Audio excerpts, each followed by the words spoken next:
আসসালামু আলাইকুম। এখন আপনারা দেখবেন সংবাদ শিরোনাম। বিগত সরকারগুলি 2020 ডিসেম্বরের পর এই টিকা কার্যক্রমটা অব্যাহত রাখেনি, বিদায় মিজেলসের আক্রমণটা বেড়ে গিয়েছে। আজও রাজশাহী ও ঢাকায় 6 জনের মৃত্যু। প্রধানমন্ত্রীর সঙ্গে মার্কিন রাষ্ট্রদূতের সাক্ষাৎ, দ্বিপাক্ষিক বিভিন্ন বিষয়ে আলোচনা, বাংলাদেশকে জ্বালানি নিরাপত্তা দিতে আগ্রহ। সিকিউরিটির জন্য তারা সাপোর্ট করবেন সেই নিশ্চয়তা আমাদেরকে দিয়েছে। যুক্তরাষ্ট্রের সঙ্গে আমাদের কোনো গোপন চুক্তি নাই। জ্বালানির জন্য কাটেনি দীর্ঘ অপেক্ষা, ডিপো থেকে মিলছে কম বলছে। আমার গাড়ি বন্ধ হয়ে গেছে, ধাক্কাইতে ধাক্কাইতে পুরো শরীরে ঘামটা অবস্থা খারাপ। আনুষঙ্গিক যে পাম্পগুলি আছে চাহিদার তুলনায় অনেক কম, সেই গ্রাহকগুলি বাধ্য হয়ে এখানে আসতেছে। মার্কেট বন্ধের সময়সীমা বাড়ল 1 প্রতিরোধ আইনের প্রয়োজনীয়তা নিয়ে সংসদে আলোচনা, ডিজিটাল সনদ ও স্মার্ট আইডি পাবেন প্রবাসী মুক্তিযোদ্ধারাও। সদস্যবৃন্দ, সরকারি, স্বায়ত্তশাসিত, সংবিধিবদ্ধ সরকারি কর্তৃপক্ষ, পাবলিক নন ফাইন্যান্সিয়াল কর্পোরেশন, স্বশাসিত সংস্থাসমূহে সরাসরি নিয়োগের ক্ষেত্রে সর্বোচ্চ বয়সসীমা নির্ধারণ বিল 2026 সংসদে উত্থাপিত হল। ফুটপাত দখলমুক্ত করতে রাজধানীর সায়েন্স ল্যাব থেকে নিউ মার্কেট এলাকায় ডিএমপির উচ্ছেদ অভিযান, সরকারি কাজে বাধা দেয়ায় 2 জনকে আটক। কোনো কিছু না বলেই আর এই যে এই দোকানগুলো আপনার এদিকে আমরা ঘুরাম না, দেখেন না, এগুলো কি অবৈধ না? বাইরে একটা পিরিচ ছিল, এই জন্য আমাকে 20,000 টাকা জরিমানা করে হ্যান্ডকাপ লাগাইছে হাতে। টাকা নিয়ে নামা ওঠা আমার অনেক কষ্ট হয়, তো এটা তো অনেক উপকার হবে যদি ওঠে। মার্কিন বিমানের কো পাইলট উদ্ধার, তেহরানের হাত থেকে রক্ষা পেতে 2টি C-130 বিমান ধ্বংসের দাবি যুক্তরাষ্ট্রের।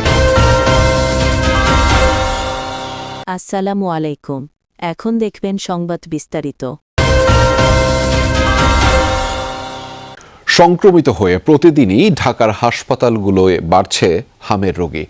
রাজধানীর ডিএনসিসি ডেডিকেটেড কোভিড-19 হাসপাতালের শিশু ওয়ার্ডে গেল 24 ঘন্টায় নতুন করে ভর্তি হয়েছে 72 জন। সকালে এক শিশুর মৃত্যুর খবরও জানিয়েছে হাসপাতাল কর্তৃপক্ষ। রোগীর চাপ সামলাতে রীতিমতো হিমশিম অবস্থা তাদের। এদিকে হাসপাতাল পরিদর্শন করে ঢাকা উত্তর সিটি কর্পোরেশনের প্রশাসক জানিয়েছেন, হামে আক্রান্ত শিশুদের চিকিৎসায় সর্বোচ্চ আন্তরিক সরকার।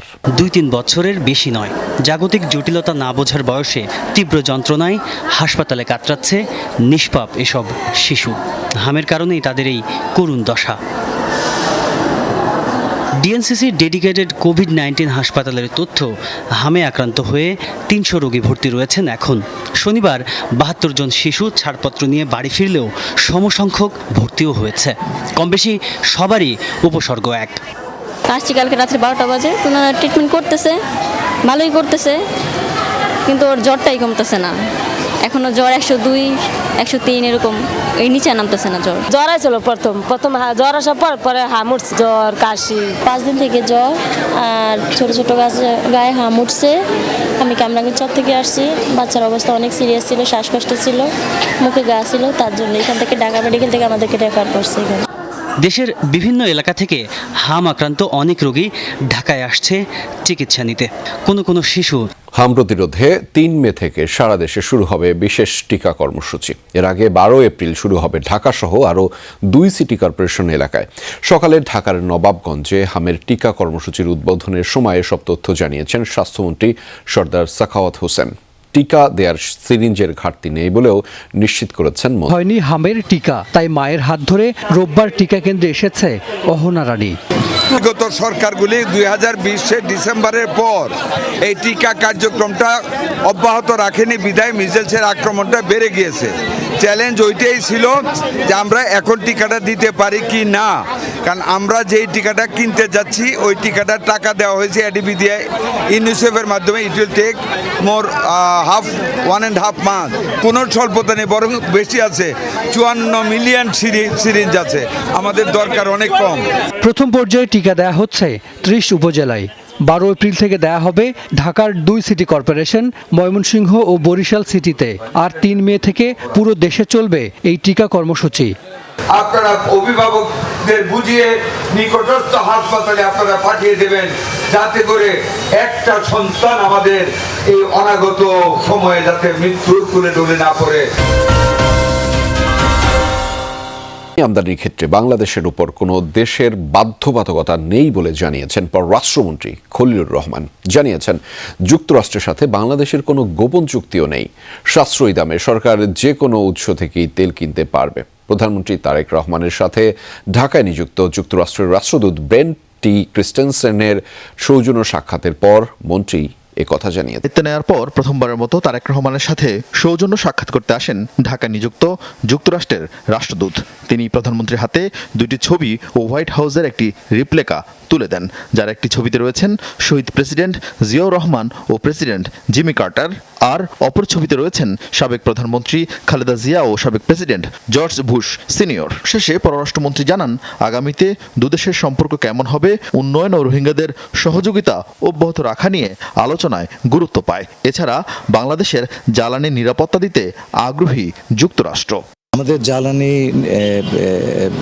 সিকিউরিটির জন্য তারা সাপোর্ট করবেন সেই নিশ্চয়তা আমাদেরকে দিয়েছে। যুক্তরাষ্ট্রের সঙ্গে আমাদের কোনো গোপন চুক্তি নাই। এই যে চুক্তি সেটা আমরা প্রকাশ করে দিয়েছি। 2 নম্বর কথা হচ্ছে যে কেউ কেউ বলছেন যে এই চুক্তির কারণে আমাদেরকে আমেরিকার কাছে পারমিশন চাইতে হচ্ছে। একেবারে মিথ্যে কথা। এই রাশিয়ান তেল কেনার ব্যাপারে সব দেশের উপরে রেস্ট্রিকশন আছে, আমেরিকান রেস্ট্রিকশন। আমরা সব রকম সোর্স থেকে কিনবো। আমরা চাইছি যে আমাদের ক্রেতারা সুলভ মূল্যে এই ডিজেল কিংবা অন্যান্য এনার্জি প্রোডাক্টগুলি পান। রাজধানীতে আজও দিনের শুরুতেই জ্বালানি তেল সংগ্রহে কয়েক কিলোমিটারের দীর্ঘ সারি দেখা গেছে ফিলিং স্টেশনগুলোতে। ভোর থেকেই অপেক্ষায় ছিল গ্রাহকরা। তাদের অভিযোগ, অবৈধভাবে মজুত করার কারণেই তেলের এই সংকট।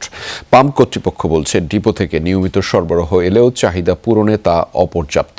জানিয়েছেন, প্রতিদিন ডিপো থেকে একই পরিমাণে তেল পাচ্ছেন তারা। তবে মজুতদারির অভিযোগে পাম্প কর্তৃপক্ষও দোষারোপ করছেন গ্রাহকদের। দীর্ঘ সারি, সবারই অপেক্ষা জ্বালানি তেল। যানবাহনের সারি ছিল দুদিক থেকেই।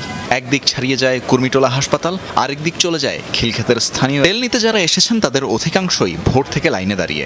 ডিপো থেকে ফিলিং স্টেশনে তেল লোড হওয়া মাত্র অনেক জায়গায় গ্রাহকদের হর্ষধ্বনি দিতে দেখা যায়। 12 মিনিট কম 11টা বাজতেছে, এখনো হচ্ছে আমরা তেল পাচ্ছি না। ফজরের আজানের পর থেকে তেলটা দেওয়া শুরু করে, তাইলে আমরা সবাই ডিউটিতে যাইতে পারি। আজকে আমি ডিউটি করতে যাইতে পারি নাই, আমার স্যালারি অফিসে কাইটে দিবে, কিচ্ছু করার নাই। এখন তাও এদিকে পাওয়া যায়, অন্য অন্য জায়গায় পাওয়াই যায় না।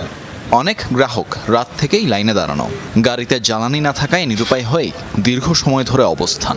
সিরিয়াল কিন্তু সে জামতলা পার হয়ে এলাকার ভিতরে ঢুকে গেছে। আমার গাড়ি বন্ধ হয়ে গেছে, ধাক্কাইতে ধাক্কাইতে পুরো শরীরের ঘামটা অবস্থা খারাপ। পরে গেছে এক লোকাল দোকানে 200 টাকার নিচে তেল দিবেই না। আমি আধা বেলা সময়, সপ্তাহে একদিন ছুটি পাই। আমি একদিন ছুটির ভিতরে যদি আমি আধা বেলা সময় এখানে কাটাই, তাহলে আমার বাকি কি আর কাজ নেই ভাই?